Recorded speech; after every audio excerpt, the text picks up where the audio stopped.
দর্শক, আপনারা দেখছেন বেঙ্গল টাইমস আর আমি কাজী মোহাম্মদ ফারমান রয়েছে আপনাদের সঙ্গে। এই মুহূর্তে আমি রয়েছি নবাবপুরে।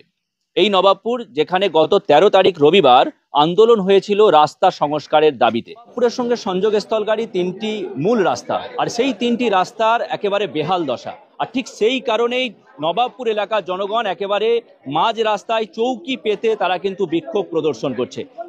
নবাবপুরের যে রাস্তা বেহাল দশা, প্রায় ১.৫-২ বছর ধরে রাস্তা সংস্কার হয়নি, আর সেই রাস্তা সংস্কারের দাবিতে বিক্ষোভ হয়েছিল, পথ অবরোধ হয়েছিল। সেই পথ অবরোধ উঠেছিল চণ্ডীতলা থানার ভারপ্রাপ্ত আধিকারিক অনিল কুমার রাজের প্রতিশ্রুতির উপর। অনিল কুমার রাজ তিনি বলেছিলেন তিনি পুলিশের দায়িত্বে রয়েছেন, এই রাস্তার সংস্কারে তার দায়িত্বে নয়, তবে পুলিশ সব ব্যাপারে ঢুকতে পারে। তিনি চেষ্টা করবেন সমস্ত দপ্তরে কথা বলে এই রাস্তা যাতে দ্রুত সংস্কার করা যায়। সেই সঙ্গে আপাতত এই বর্ষায় যাতে স্বাভাবিকভাবে চলাফেরা করা যায়, তার জন্য প্যাচআপ যাতে করা যায় সেই ব্যাপারেও তিনি কথা বলবেন। অত্যন্ত দুঃখের এবং খারাপ লাগে যদি মানুষ কষ্টে থাকে আর আমরা শুধু বসে থাকি। যদিও এটা আমাদের ডিপার্টমেন্টের কাজ নয়, কিন্তু পুলিশ সব কাজেই যুক্ত আছে। এই রাস্তার সারাইয়ের জন্য পুলিশ অগ্রণী ভূমিকা করবে। আমাদের ডিপার্টমেন্ট নয়, আমাদের এখতিয়ার নেই, তবুও আমরা অগ্রণী ভূমিকা গ্রহণ করে এটা তাড়াতাড়ি সুরাহা ব্যবস্থা করব, এটা কথা দিচ্ছি। এবং তিনি যেভাবে কথা দিয়েছেন ঠিক সেইভাবেই কথা রাখলেন। অর্থাৎ পুলিশ প্রশাসন এই কাজের দায়িত্বে না থাকলেও তিনি সক্রিয়ভাবে বিভিন্ন দপ্তরে কথা বলে অতি তৎপরতার সঙ্গে এই রাস্তা সংস্কারের ক্ষেত্রে একটা ভূমিকা পালন করেছেন। এই যে আমার পেছনে দেখতে পাচ্ছেন, রাস্তা মেরামতির জন্য যে প্রোডাক্ট বা মাল যেটা রাস্তায় বিছিয়ে প্যাচআপের কাজ হবে, সেই মাল ইতিমধ্যেই পড়ে গিয়েছে এবং প্রায় ৩-৪ গাড়ি মাল ইতিমধ্যেই রাস্তায় বিভিন্ন জায়গায় মজুত করা হয়েছে এবং আগামী ২-৩ দিনের মধ্যেই এই রাস্তা মেরামতির কাজ শুরু হবে। এবং আমরা কথা বলবো এই আন্দোলনে যারা প্রধান মুখ হিসেবে ছিলেন এই নবাবপুরে, তাদের সঙ্গে আমরা কথা বলবো এবং এই যে এত তৎপরতার সঙ্গে কাজ শুরু হয়েছে এই প্রসঙ্গে তারা কি বলছেন, তাদের প্রতিক্রিয়া কি আপনাদের শোনাবো। যে সংবাদ মাধ্যম যে আমাদের বেঙ্গল টাইমস, যিনি আমাদের সাথে ছিলেন আন্দোলনে, তেনাকে অশেষ ধন্যবাদ। আমাদের নবাবপুর ভগত মানুষের তরফ থেকে তিনাদের সাহায্য এটা রাজ্য স্তরে আমাদের ভিডিওটা পৌঁছেছে। আমাদের যে আওয়াজ প্রোটেস্টটা যেটা পৌঁছাই আপনাদের মাধ্যমেই পৌঁছায়, তার জন্য সমস্ত ইলেকট্রিক মিডিয়াকে ধন্যবাদ আমাদের নবাবপুর ভগত তরফ থেকে। আমরা খুব টেনশনে ছিলাম এটা গত 2 বছর ধরে। আমরা একাধিকভাবে পঞ্চায়েতে জানিয়েছি, মৌখিকভাবে পঞ্চায়েত কোনো রেসপন্সিবিলিটি না দেওয়ার কারণে 2 বছর পর নবাবপুরের মানুষ, ভগতের মানুষ আজকে পদ অবরোধ করে 13ই জুলাই সেখানে সকাল 8টা থেকে নিয়ে দুপুর 11টা পর্যন্ত পদ অবরোধ চলে। আমাদের ভারপ্রাপ্ত আধিকারিক এসেছিলেন, আমাদের অনিল কুমার রাজ সাহেব, তিনি এসে আমাদের আশ্বাস দিলেন যে পদ অবরোধ তুলে নেওয়া হোক। আমার উপর স্তরে জেলা পরিষদে এসপি ডিএমের সঙ্গে কথা হয়েছে, তাই তোমরা 16 তারিখে আমাদের থানার মধ্যে আসো। তাই আমরা আমার নবাবপুরের মানুষ, ভগত মানুষ থানার মধ্যে গিয়েছিলাম। যাবার পর আমাদের কোনো কথা বলার সুযোগ দেননি। তিনি দেখলাম নিজের মতো করে একটা লেটার আমাদের দিলেন, দেখালেন যে কাজ তোমাদের প্রসেস চালু হয়ে গেছে। আগামী 16 তারিখে আমরা কথা বলেছি থানার মধ্যে।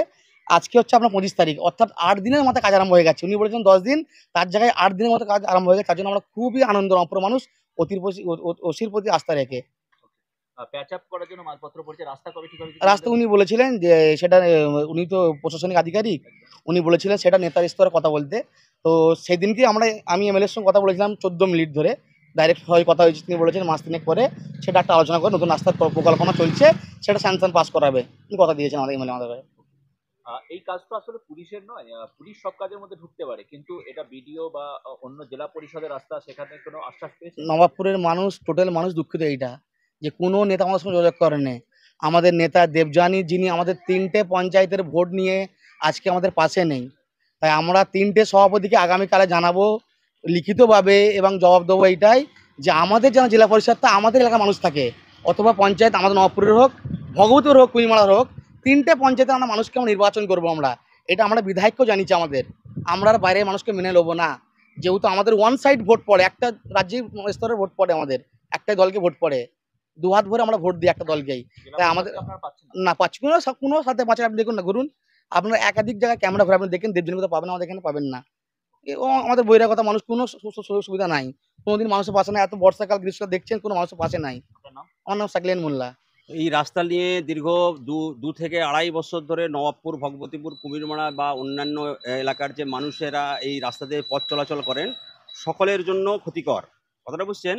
কিন্তু আমরা সপ্তাহ 1.5 আগে আমরা এই রাস্তার জন্য আন্দোলন করার পরেতে আমাদের চণ্ডীতলা থানার ওসি অনিল রাজ সাহেব আসেন।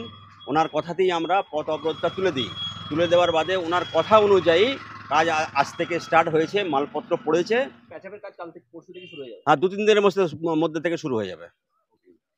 আরো একটা বিষয় যে এই যে রাস্তা, এটা তো পুলিশের কাজ নয়, পুলিশ সব ব্যাপারে ঢুকতে পারে থাকতে পারে, কিন্তু এটা সরাসরি পুলিশের কাজ নয়। তো সেই ঠিক। জায়গায় থানার ওসি তিনি দায়িত্ব নিয়ে অন্যান্য দপ্তরগুলোকে যেভাবে সক্রিয় করে এই কাজটা করার চেষ্টা করেছেন, হুম, হুম। এই প্রচেষ্টাকে কি বলবেন?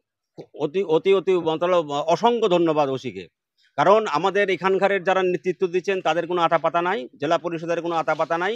আজকে সকালে এমএলএর সাথে আমার কথা হয়, এমএলএ বললেন ঠিক আছে, মাল তো তোদের পৌঁছে গেছে, এই মতলব 1:30-15 সময় কথা হয়। তো উনিও আসবেন বলেছেন, কথাটা বুঝছেন। কিন্তু প্রশ্নটা হচ্ছে এখানকারে যারা নেতৃত্বে আছে তারা কারা, কাদেরকে আমরা বসিয়েছি, কথাটা বুঝতে পারছেন। ক্যামেরা আপনার নাম? আমার নাম নঈম মোল্লা।